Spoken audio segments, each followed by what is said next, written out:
Welcome back to Crypto Equation, and today we are diving into one of the most explosive, most controversial, and most misunderstood claims ever made in the XRP community. The idea that XRP could one day be valued at $300,000 per token, and whether the people making these claims are misguided, misinformed, or simply operating from a completely different understanding of what the future financial system is becoming. Because let us be clear, this video is not about supporting predictions, this video is not about promising outcomes, this video is not about fantasy wealth, this video is about understanding why certain groups believe such massive numbers are even theoretically possible. And when you follow the logic all the way down to the foundation, you begin to understand that the belief in giant valuations has nothing to do with speculation and everything to do with the transformation of global liquidity, settlement technology, and world economic infrastructure. Because most people asking if XRP could be worth $300,000 are asking the wrong question. The real question is not whether XRP reaches that price. The real question is why such numbers even exist in the conversation at all. Why do people imagine something so extreme? What part of the system makes them believe it? What future scenarios fuel these claims? And why do these theories consistently return year after year, no matter what happens in the market? The answer is simple. It is because XRP is not seen by its strongest believers as a cryptocurrency. It is seen as a settlement tool, as a deep liquidity mechanism, as a bridge asset for tokenized markets, and as a potential backbone for global value movement. And when you begin viewing XRP through the lens of world settlement instead of speculation, everything looks different. The numbers look different. The assumptions look different. The entire conversation shifts. To understand the $300,000 narrative, we must peel back the layers behind the idea, because extreme numbers do not come from thin air. They come from structural theories. They come from settlement scenarios. They come from global liquidity projections. They come from the modernization of financial rails. They come from tokenized markets. They come from infrastructure that does not exist today, but is actively being built. The people who talk about huge valuations are not thinking about bull runs. They are thinking about world settlement architecture. They are thinking about the entire global economy operating in real time. They are thinking about tokenization on a planetary scale. They are thinking about liquidity requirements, not price speculation. And this is the part of the conversation most people never dig far enough to understand. The number is not the point. The system is the point. Before we even explore whether $300,000 makes sense, we must examine why some people believe it could theoretically exist. And for that, we must examine the three foundational pillars behind the narrative institutional settlement, liquidity absorption, and global financial digitization. The first pillar is institutional settlement. The entire financial system is being rebuilt. Banks are upgrading rails, corporations are modernizing treasury operations, governments are designing digital currency frameworks, everyone is shifting from delayed settlement to instant settlement. And when settlement becomes instant, liquidity must become instant. This is where the idea of neutral digital liquidity suddenly becomes non-negotiable. If global money moves like data, global liquidity must move like electricity. The second pillar is liquidity absorption. If XRP is ever used for deep settlement, then the circulating supply available on exchanges would not reflect the true supply available to institutions. When an asset becomes part of settlement infrastructure, it becomes locked into corridors, liquidity pools, and on-demand liquidity systems. This is why some people believe the market supply we see today does not represent what will remain available once large-scale usage begins. The third pillar is global financial digitization. Everything is becoming tokenized. Stocks, bonds, commodities, real estate currencies, trade finance, everything. Tokenized markets require instant settlement. Instant settlement requires assets that can move value neutrally at high speed. And the more tokenized markets grow, the more settlement rails must scale. When you combine these three pillars, you begin to understand why certain groups imagine extreme valuations. They are imagining a world far beyond what the average crypto investor is thinking about. They are imagining a world where digital assets are not speculative, but infrastructural. They are imagining a world where XRP is not a chart, but a mechanism. Now let us examine the biggest misunderstanding of all the difference between valuation theory and price prediction. When someone says XRP could theoretically reach $300,000, they are not saying it will. They are saying that if XRP were used as a global settlement tool under extraordinary conditions, then theoretically its liquidity value could reach enormous levels. This is not the same as predicting it. It is the same as saying that if all global value settlement ran through a single asset, then that asset would need to represent trillions or even quadrillions in liquidity capacity, not market speculation. This is why the numbers exist. They do not come from the chart. They come from the mechanics of settlement. But most people cannot understand this because they view XRP through the lens of trading, not infrastructure. And this is the source of endless confusion. Traders think in terms of price, settlers think in terms of liquidity capacity. These are not the same language. If you look at XRP through the lens of the current market, $300,000 is impossible. If you look at XRP through the lens of potential future settlement infrastructure, the conversation shifts completely. Now let us explore the psychology behind these massive numbers. People are not attracted to $300,000 because they expect to become rich. They are attracted to it because it represents the magnitude of the transformation they believe is happening. When people imagine life-changing numbers, they are really imagining a life-changing system. Because if XRP were ever valued extremely high, it would not be because investors pushed it there. It would be because global settlement rails required an enormous liquidity instrument to operate at scale. A price driven by utility, not speculation. This is why the narrative refuses to die. It is not about greed. It is about scale. It is about infrastructure. It is about imagining a world radically different from today. Now let us explore the liquidity logic behind extreme valuations, because this is the part that fuels most of the theories. Liquidity is the oxygen of global settlement. Without liquidity, markets collapse. Banks cannot operate. Treasury systems break. Financial flows freeze. If XRP were ever used as liquidity for global settlement flows, it would need enough value to support trillions moving instantly. Liquidity does not require all XRP to be worth $300,000. But liquidity theorists argue that under certain compensation, models' extreme numbers could technically appear. Whether you agree or disagree is irrelevant. The point is that these theories exist because of settlement scale, not market speculation. Now we must examine another hidden factor behind the $300,000 narrative, the shrinking availability of XRP, if it were ever used institutionally. If institutions absorbed large amounts of XRP for settlement, the circulating supply for the public would shrink dramatically. And when supply shrinks, liquidity density per token theoretically increases. This is why some people imagine valuations rising. It is not because they expect the public market to pump. It is because they imagine the public market disappearing entirely.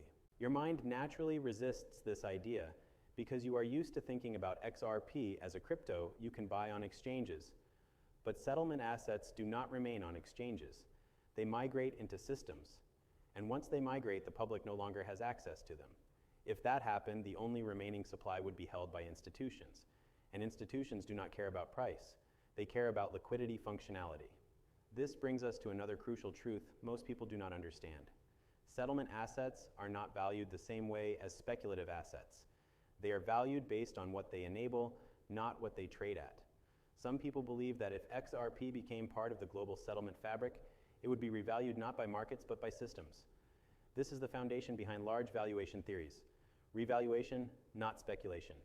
Utility, not trading.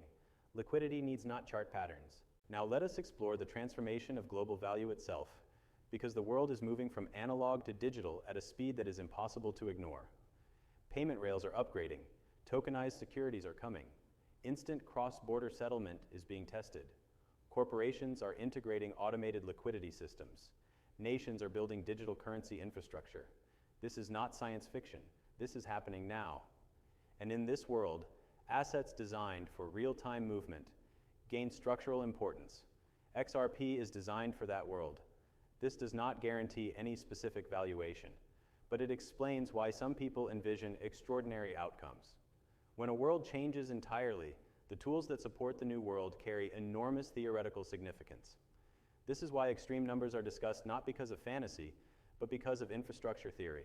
Now let us go deeper into the actual mechanisms that fuel massive liquidity projections, the total value of global settlement flows, the velocity of money in digital systems, the need for neutral assets in cross-border corridors, the elimination of pre-funded accounts, the rise of tokenized assets, the consolidation of settlement rails, and the global shift toward real-time everything. These forces combined create a potential environment where the liquidity carried by a settlement mechanism would dwarf the liquidity carried by speculative assets today.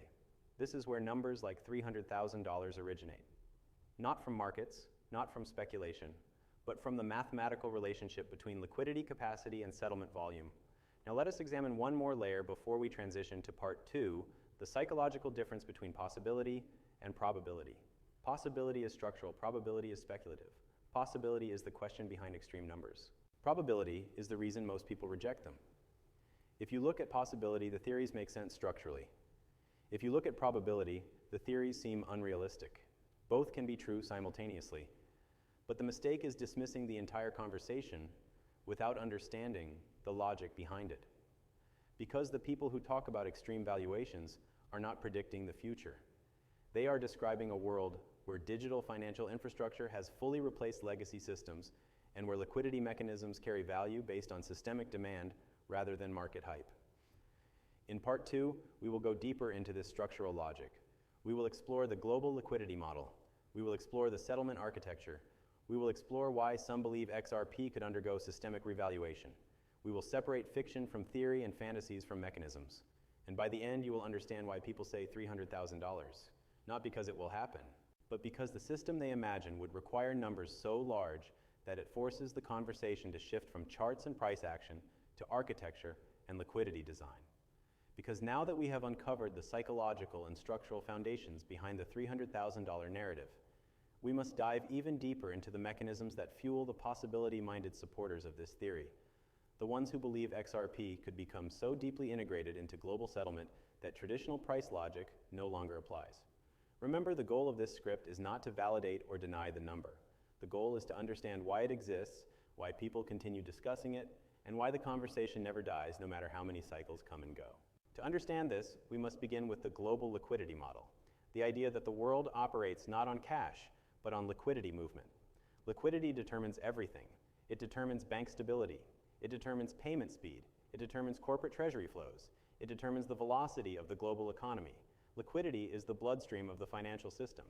And the supporters of extreme valuation theories argue that if XRP were ever used at scale as a global liquidity bridge, then its value would not reflect speculation, but the liquidity it represents. In other words, XRP would not be valued the way crypto is valued today. It would be valued the way infrastructure is valued. Now let us look at the second part of their argument, the settlement architecture. Settlement is the process that finalizes movement of value. It is the most important step in finance. Nothing becomes real until it settles. Today, settlement is slow, fragmented, and dependent on outdated systems. But the world is shifting toward real-time settlement across borders and across asset classes. This shift demands new rails that can handle settlement at digital speed. This is where extreme valuation theorists place XRP. They imagine that if XRP becomes a critical part of the new settlement architecture, it could theoretically be valued based on the liquidity it must support rather than the speculation it attracts. The third logic behind the extreme valuation narrative is the concept of systemic revaluation. The idea that if XRP becomes part of institutional settlement, it may not remain priced in the same free market environment it trades in today. Some theorists argue that settlement assets could be revalued by institutional mechanisms rather than traded by retail speculation. This is not a prediction. It is a theory based on how existing settlement tools operate. Now let us examine the deeper core of this theory, the velocity model. Velocity measures how quickly an asset can be used to move value. If an asset has high velocity, it can settle more transactions per unit. High velocity assets do not need high prices. If an asset has low velocity, it requires more value per unit to support the same transaction volume. Some extreme valuation believers argue that if XRP's settlement velocity were ever constrained, then its required value per token could theoretically rise dramatically to support global volume. This is not a guarantee. It is simply the reasoning behind the theory. Now let us explore the liquidity compression argument. Liquidity compression is the idea that if institutions absorb large amounts of XRP for settlement, fewer tokens remain available for circulation.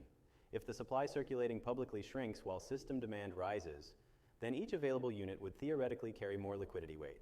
This is why supporters of extreme valuation imagine numbers in the hundreds of thousands, not because they expect a price pump, but because they imagine liquidity compression intersecting with institutional settlement. Now let us explore the next pillar, tokenized markets. Tokenization is not a futuristic concept anymore. It is a present-day transition happening across global markets. In the future, stocks, commodities, bonds, real estate, debt instruments, treasury products, trade finance, and corporate assets will all be tokenized. These markets will require instant settlement. Instant settlement will require neutral liquidity. Neutral liquidity must exist on rails that do not depend on national systems.